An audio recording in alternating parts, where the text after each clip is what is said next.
Welcome back to another Nearpod video tutorial, and in this video tutorial I'm going to show you how to launch a student-paced or self-paced lesson. So let's get started.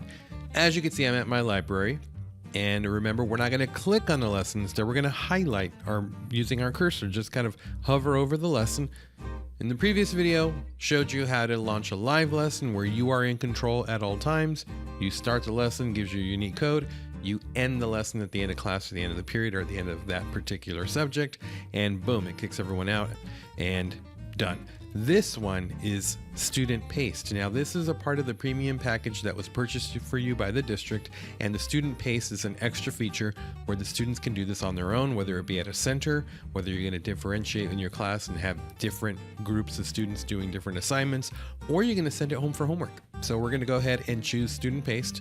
It generates a completely different code, FTIBY in this case, and right now it defaults to 30 days that this lesson is open. However, you can now modify the date. So let's say that I'm going to have this lesson open for, let's say, 2 weeks. So I'm going to go all the way till the 4th of May. I'm sorry, February. I don't know what I was thinking, the 4th of May.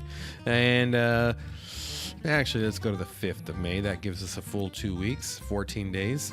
And I apply that, and now I can put that code on the board, put it in Google Classroom for specific students or for all the class to do for homework, write it down, do whatever I've got to do.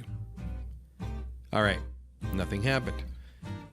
That's okay. That lesson's still running in the background for a full 14 days. Let's say that was my lesson for my first period class, and I'm going to do the same lesson with my second period class.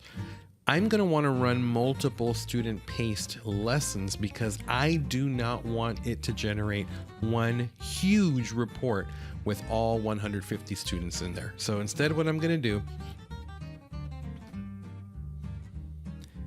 do, sorry about that, ladies and gentlemen, I am going to launch another student-paced code.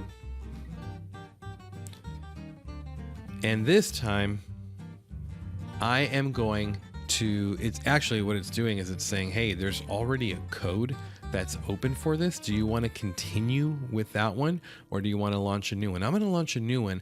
That gives me a whole different code for another class. So now that initial one that I launched, that might be first period.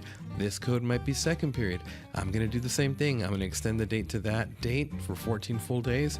Boom, done. And I can keep repeating that process. That way I have multiple lessons with multiple codes going on. So that is how you launch a student-paced lesson in Nearpod, which is a perfect segue to the actual assignment. So look in the Google Classroom.